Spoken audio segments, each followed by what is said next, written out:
Bonjour à tous, bienvenue. Nous sommes au cœur de cette journée d'inauguration du 3 octobre. Le campus restauré de l'Institut catholique de Paris ouvre ses portes aujourd'hui. Bonjour Isolde. Bonjour Thomas.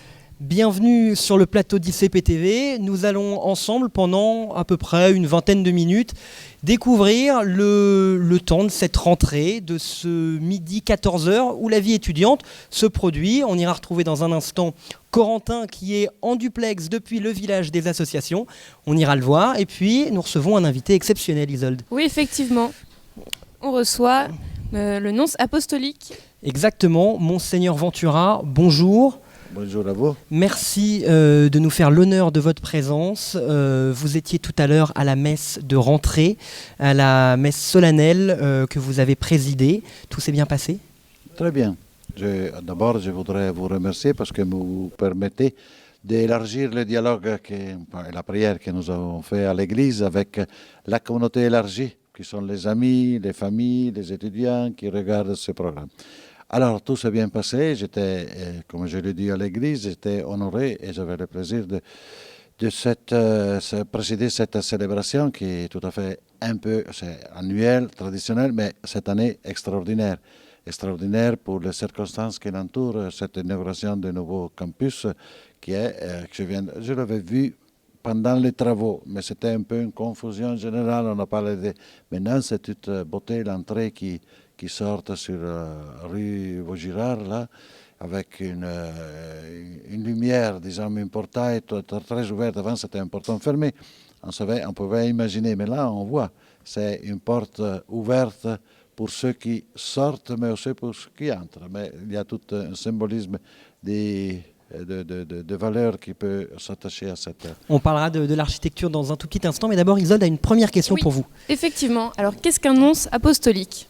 Ah non, c'est très simple. Alors on dit nonce apostolique, moi je ne fais pas l'étymologie latine du nom, nonce, on a dit l'annonce, on dit c'est celui qui porte la nouvelle et celui dans la langue latine et celui le porteur. Pratiquement c'est le représentant, un ambassadeur, celui qui porte la parole de quelqu'un d'autre. Alors le nonce apostolique c'est l'ambassadeur du pape dans un pays avec deux chapeaux. Pour simplifier les choses. Et donc vous êtes le nonce apostolique en France. En France. Vous avez été nommé par Benoît XVI, c'est ça, en 2009 ? En France, oui. D'accord. Oui, c'est ma quatrième, si je ne dis pas les trois pays, parce que c'était même mission mais avec trois pays en Afrique, parce que j'étais au Côte d'Ivoire, au Burkina et au Niger. Pendant 4 ans, près de 2 ans au Chili, 8 ans au Canada, et maintenant je suis depuis 8 ans déjà en France. D'accord. J'ai une autre question. Quel sens donner à votre visite ? Mon visite, c'est que je suis, comme je dis, le représentant du Saint-Père. L'Institut catholique de Paris, c'est une institution de l'Église. Il est né comme institution des études théologiques et ecclésiastiques, mieux, en 1845, si je me rappelle bien. Et après, il a été fait institut comme il est dans cette nature, 1875. C'est une institution de l'Église. C'est une des grandes, plusieurs, je crois, je ne me rappelle pas les noms, mais c'est plus de milliers, 1000 et quelques, 1500 universités catholiques dans le monde, et qui sont toutes reliées à la réalité locale, à la législation locale, mais aussi à travers un ministère qui s'appelle Congrégation, qui s'occupe de l'éducation catholique dans tout le monde. Alors là, c'est le désir de l'Église d'entrer dans la culture, de détruire l'Évangile dans les sciences les plus différentes, mais là, pour accompagner les jeunes dans leur formation. Et c'est ce qu'on fait ici avec du droit, voilà, avec la science sociale. Voilà, pour la préparer pour qu'elle entre activement dans la vie, avec une profession animée, si on peut, parce qu'ici on accueille aussi, ils ne sont pas tous catholiques, ils sont d'autres religions, de confessions, mais ils s'approchent, ils connaissent, et le dialogue fait connaître l'un à l'autre. On peut trouver un champ d'amitié, de respect, de collaboration. Alors, on vous a vu tout à l'heure, vous naviguez un petit peu dans ce nouveau campus. Qu'est-ce que vous en pensez ? Il vient tout juste d'ouvrir ses portes. Bon, on ne peut pas qu'admirer, parce qu'on a le bonheur de voir une belle journée de soleil. Il illumine toute cette rénovation. J'avais déjà vu, je le sais, je le vois ce soir, L'auditorium. L'auditorium, qui c'est de travers la qualité et une possibilité de l'utiliser dans différentes manières. Avant, c'était toujours des choses un peu arrangées. Maintenant, c'est digne d'une université, d'un institut universitaire. Et là, vous avez, je dis la communauté universitaire, gagné d'espace, de la beauté, de la fonctionnalité, parce qu'ils ont mis tout en marche pour adapter au rythme des temps. Technologie, computer, Internet, toutes ces histoires qui vont... et c'est bon de voir que l'Institut, avec ses moyens pauvres, mais il arrive à répondre aux attentes du temps. On verra justement l'utilisation des nouvelles technologies. Juste un mot avant de vous laisser filer, parce que je crois que vous avez beaucoup de choses. Quel est votre message pour la jeunesse de France ? Alors, comme je suis représentant du Saint-Père, je ne peux pas inventer. Bon, je peux inventer, chacun a ses sentiments. En plus, je suis en France et j'ai beaucoup d'estime et d'admiration pour une jeunesse que je vois très dynamique. Alors, je répéterai un peu ce que le pape a dit récemment à Bologne quand il a rencontré la communauté universitaire. Il a parlé aussi aux professeurs, mais il les a invités, même en Colombie. Il a parlé aux jeunes. Il a dit, premièrement, il faut qu'ils soient dynamiques. Ils ne sont pas résignés, passifs, ils se laissent traîner de la chose. Deuxièmement, à Bologne, il a dit, il faut que vous ayez des rêves, mais pas rêver seulement quand vous dormez. Là, ce sont des rêves qui ne contrôlent pas. Il dit, moi, je suis un rêve aux yeux ouverts pour imaginer un monde nouveau, pour donner votre contribution. Vous avez beaucoup d'énergie, beaucoup de fantaisie, d'intelligence et d'instruments. Rêver pour projeter un monde qui soit adapté, plus juste, plus beau, plus fraternel pour tout le monde.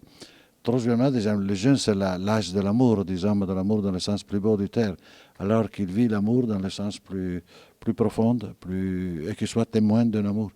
Pour nous, c'est l'amour humain, mais c'est un amour qui puise aussi aux sources de la foi de Dieu, qui est la source de l'amour. Alors, qu'ils soient des jeunes qui témoignent l'amour, qu'ils soient ouverts à l'espérance, à la nouveauté, au rêve, comme disait le pape, et qu'ils soient dynamiques dans leur enthousiasme. Quelquefois, ils utilisent des mots en italien qui sont un peu plastiques. Alors, il faut faire des bruits, il faut faire des grands bruits pour réveiller les gens. C'est vous qui avez le don de réveiller. Merci beaucoup. Merci beaucoup. Merci à vous, alors, et bon travail et bonne journée à vous tous. Merci beaucoup d'être venus. On parlait des nouvelles technologies il y a quelques secondes avec vous, et on va aller se plonger au cœur de ces nouvelles technologies avec une visite guidée de Clarisse Buchot et de Laurent Tessier, l'instigateur du plateau d'innovation pédagogique. Ils sont allés faire une petite visite pour ICP et pour ICP TV. Regardez. Bonjour Monsieur Tessier, donc on est ici dans le plateau. Qu'est-ce que le plateau ? Donc le plateau, c'est un ensemble de 4 salles qui ont été créées à l'occasion de ce chantier de l'ICP et qui doivent permettre de développer des innovations pédagogiques au service des humanités. On est ici dans le lab qui a pour mission... Le lab, c'est la première salle effectivement du plateau. C'est une salle qui est dédiée au travail collaboratif, aux projets communs que peuvent avoir les étudiants, soit dans leur cadre de leur cours, bien sûr, mais soit aussi dans le cadre d'activités associatives. Donc ils peuvent ici préparer un projet, préparer un exposé, ils peuvent écrire sur le mur, ils peuvent déplacer ce mobilier mobile, et donc ils peuvent préparer des projets sur lesquels ils sont en train de travailler ensemble. D'accord. On passe à la deuxième salle qui est le forum.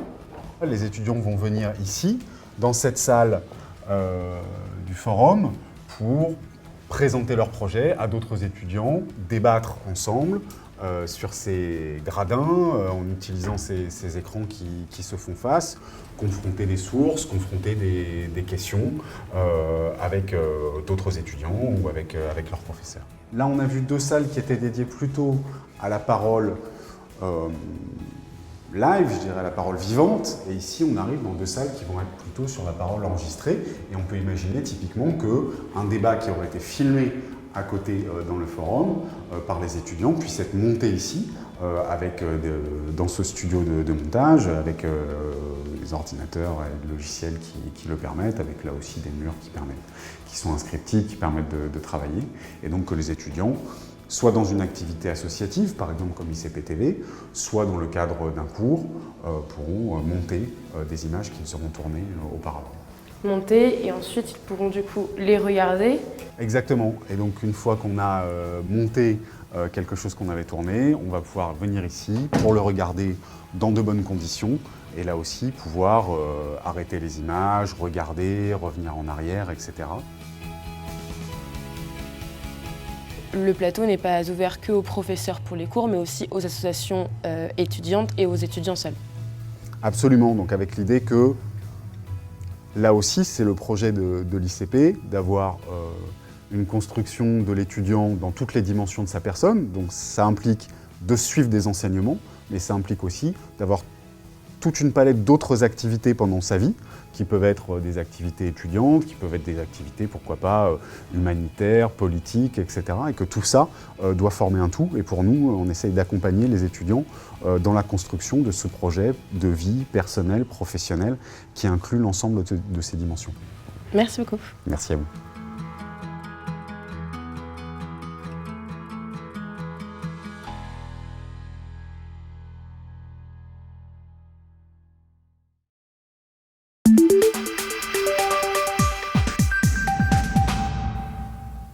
Nous sommes de retour avec Ilan Selam, le président de la fédération, et Charlotte Bertin, la présidente de MUN-ICP. Bonjour à vous. Bonjour Thomas. Bonjour. Merci beaucoup d'être avec nous. Dans un instant, on ira retrouver Corentin. Corentin qui est sur le parvis juste au-dessus, au cœur du village des associations. Il va nous montrer un petit peu tout ce qui se passe, les différentes associations. Corentin, à tout à l'heure. Alors, on va ensemble parler de la vie étudiante, de vos différentes associations. Je vous propose de présenter les différentes assos. Charlotte, d'abord, MUN-ICP, qu'est-ce que c'est ? Oui, MUN-ICP, en fait, c'est une association de simulation de débat des Nations Unies. Donc, on participe à plusieurs conférences internationales. Cette année, on a choisi Madrid et Édimbourg. Et on débat sur des thèmes d'actualité en anglais, en prenant la position d'un vrai diplomate, comme à l'ONU, en représentant les intérêts de son pays.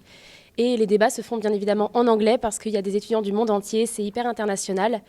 Et voilà, c'est une super expérience si on est intéressé par les domaines de la diplomatie, des relations internationales. Ilan, toi tu es le président de la fédération. Qu'est-ce que c'est la Fédé, qu'est-ce que c'est ? La fédération, c'est l'association qui coordonne toutes les autres sur le campus, qui permet d'établir des liens entre les associations, déjà entre elles, puis entre elles et les étudiants, entre l'administration et les étudiants. Elle est à l'origine de plusieurs projets, comme des week-ends associatifs ou des événements comme le gala de fin d'année. Et elle est là avant tout donc, pour assurer le bon déroulement de toute la vie étudiante et associative sur notre campus. Moi j'ai une question du coup. Quelle place occupe la vie étudiante dans la vie d'un étudiant de l'ICP ? Charlotte ? C'est un engagement, mais ça apporte vraiment énormément de bénéfices personnels. On découvre énormément de choses. On peut se rapprocher de gens avec qui qu'on n'aurait pas forcément rencontré parce qu'on vient de licences différentes, de facultés différentes. Et on peut vraiment être rapproché par un intérêt commun et rencontrer énormément de personnes différentes.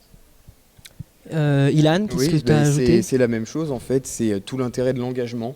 Les rencontres, mener à bien des projets, faire en sorte de les pérenniser. Toutes ces choses en fait que l'on apprend dans le milieu de l'entreprise mais que l'on n'a pas pu apprendre avant quand on était encore au lycée par exemple. Si on avait à faire un petit panorama des associations, combien elles sont, d'où est-ce qu'elles viennent à peu près, quel domaine à l'ICP ? Il y a 25 associations qui sont actives sur le campus, qui représentent plusieurs thèmes, la solidarité, l'international, la politique, la culture. Donc, encore une fois, c'est à la fois intéressant pour ce qu'elles ont à proposer, mais aussi pour les étudiants du campus qui peuvent se retrouver. Pour les sportifs, ils ont aussi l'association sportive. Donc, il y a vraiment de tout. Et justement, tout le monde peut se sentir à l'aise et représenté. Oui, il y a aussi l'association de communication, par exemple, comme tu l'as dit, le BDA. Il y a plein d'associations pour contenter un peu toutes les passions que chacun peut avoir. Et Corentin, justement, est en direct du village de ces associations. Il est juste au-dessus. Salut Corentin. Dis-nous, qu'est-ce qui se passe au-dessus ? Combien d'associations sont présentes là ? Qu'est-ce qu'elles font ? Oui, tout à fait. Je suis ici au cœur du village des associations montées pour l'occasion, pour l'inauguration de ce nouveau campus de l'Institut catholique de Paris. Elles sont réunies derrière moi, MUN-ICP juste ici, ou encore on va aller les voir. Il y a Volteface, le BDE de la FAS. Tous les étudiants se sont rassemblés. avec Madame Ico qui a proposé un certain nombre d'activités pour l'occasion. On a donc le BDE, la volte-face, souffleur de verre, l'AS ICP et puis derrière moi MUNICP. Mais pour l'instant, on va aller voir le président de ICP Junior Consulting qui nous attend pour nous dire ce qui se passe ici au village des associations. Voilà, on y est, ICP Junior Consulting. Salut Maxime, tu es le président de Junior ICP Consulting. Quel est l'intérêt aujourd'hui d'avoir un village des associations ? Le but aujourd'hui, c'est que tout le monde découvre l'univers associatif de l'ICP, tant les étudiants et les professionnels qui travaillent à la Cato que les extérieurs. C'est une grande journée inaugurale et je pense que l'avantage qu'il y a un village, c'est de montrer qu'on est très actif, très engagé et qu'on a des projets qu'on veut porter sur le long terme tous ensemble. Donc c'est une très belle vitrine, je pense, pour l'ICP. Et donc vous, là, concrètement, si un étudiant vient vous voir aujourd'hui, qu'est-ce qu'il peut y trouver ? Il peut trouver des informations déjà sur ce qu'on propose à la junior entreprise. Ensuite, sur le processus de recrutement, s'il veut intégrer l'équipe. Et ensuite, sur qu'est-ce qu'on fait à destination des pros, puisque le but, c'est qu'on soit un pont entre le monde professionnel et universitaire. Donc le but, c'est de venir mettre en pratique ce que tu apprends théoriquement en cours à destination des professionnels. Merci Maxime. Et voilà, et donc on se retrouve tout au long de la journée sur ICP TV pour vous faire vivre cette journée d'inauguration du nouveau campus. À très vite. Merci Corentin, on reste avec toi et on te retrouve un tout petit peu plus tard. On va parler des RUIC, Ilan, parce que c'est quelque chose qui va nous occuper beaucoup cette année. Les RUIC, qu'est-ce que c'est ? Voilà, déjà présenter les RUIC, parce que beaucoup de gens en parlent et peu savent ce que c'est vraiment en fait. Ce sont les rencontres universitaires intercato. Elles permettent de faire en sorte qu'un des instituts catholiques qui assurent le territoire parmi les 5 principaux reçoivent les 4 autres sur son campus et puissent leur faire découvrir donc déjà localement son propre campus, puis les alentours, et que ce soit un moment d'échange, de partage et de rencontre entre étudiants. Donc cette année, nous avons l'honneur de les recevoir. Ici, sur le nouveau campus de l'Institut catholique de Paris. Au mois de mars, à la mi-mars, où nous pourrons encore une fois leur faire visiter nos nouveaux locaux et en même temps les faire sortir aussi dans la capitale pour qu'ils puissent découvrir avec nous et que nous puissions tous partager un moment, on va dire, de solidarité. Et festif, on l'espère. Et du coup, quel est le thème de ces RUIC ? Cette année, le thème qui a été choisi, il a été choisi globalement par les étudiants, c'est la mobilité. La mobilité parce qu'elle nous concerne un peu tous. On se pose tous la question de savoir si on veut partir à l'étranger, si on aurait des projets futurs qui ne seraient pas en France, mais en même temps on peut aussi se déplacer dans d'autres villes pour étudier. Et c'est pour ça que la mobilité a été choisie, puisqu'elle est en réalité au cœur des préoccupations d'un étudiant au XXIe siècle.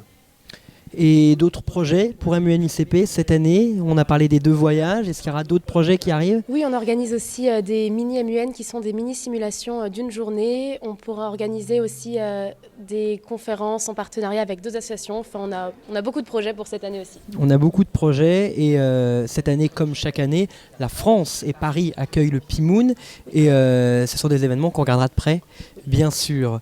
Merci d'avoir été avec nous. Oui, merci.